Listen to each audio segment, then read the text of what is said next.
Good morning, it's Tidepool Tim. It's around 7 a.m. late September. We're out here on a kelp bed this morning. And kelp beds are a great place to go tide pooling. You're not really tide pooling, but what you're doing is cruising along, flipping over pieces of kelp and seeing what's hiding underneath. Now, this morning we have a minus 2 foot tide.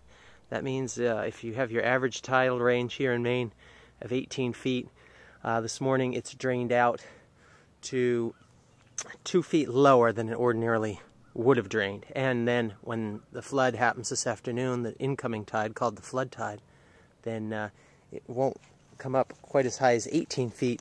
It'll come past 18 feet, 19 feet to 20 feet high. Now, the first thing we've got right here is a little nudibranch. I don't know if you can see that or not, but nudibranch, potato. It's a kind of a sea slug. I don't know if you can watch them in there, but nudibranchs like to feed on hydroids, and hydroids grow on kelp, so this is a great place to find them. I found a couple other specimens this morning. Beautiful purple sponge. I don't know if you can see that. And the purple sponge, very delicate sponge. It doesn't last very long, but through the summer months when there's not a lot of wave action, the sponge is able to build itself up. And remember, a sponge is an animal. I've got that in my bucket. I got a piece of a fig sponge. Looks a little bit gross on the top, but if you can see, this particular sponge almost looks like wet bread. It's not crumb of bread, but called the fig sponge. And I don't know what else I have in here. Oh, just another beautiful purple sponge on a blue mussel. And blue mussels are all through this particular kelp bed. You can see here how the kelp attaches itself to the blue mussels. And the blue mussels, of course, grow little threads that attach them to the ocean floor. Here's another good example.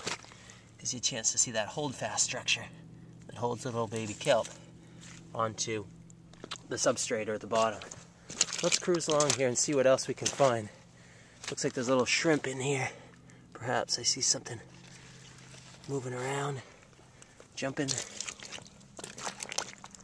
Just cruise.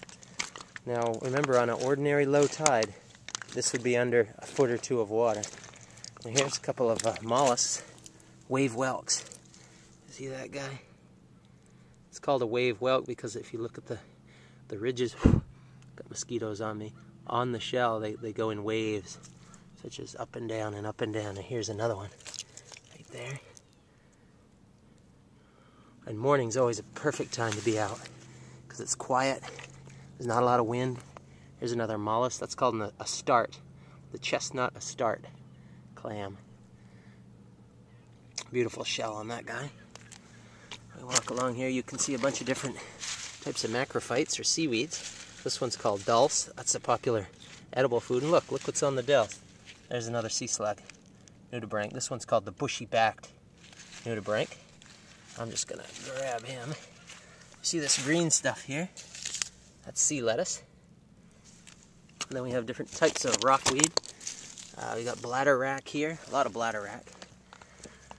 What other types of seaweed? This kelp here is called the hollow stem kelp. And see quite a bit of that here on the coast of Maine. Look, there's another astart clam. Look at that little beauty.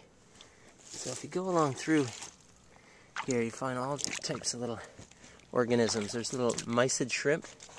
I'm not sure if you can pick up on these, but look down the water there. Can you see those guys drifting around? It's called the bent mysid or mysid. You can see the kelp, and I believe the tide's just turned and starting to flood in. A little bit late. What else do we have here? Well, here's a scallop shell. This guy isn't alive. There's a scallop. It'll maybe 1, 2, 3. Looks like to be about 4-year-old young scallop. There's all kinds of worms in here. Oops, very slippery too. You got to be careful. Check out the holdfast on that guy. Now that is what keeps this big, long kelp plant held in place as the tide comes and goes. And now that may look like a root, but it's not a root. It's just a structure to hold the kelp to the bottom. Look at the size of that beauty. And kelps like to be preyed on by periwinkles. Sea urchins love to eat kelp. And if you look at some of these pieces of kelp, see all the little holes in them?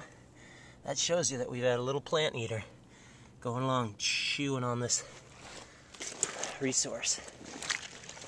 I don't know what else we got to show.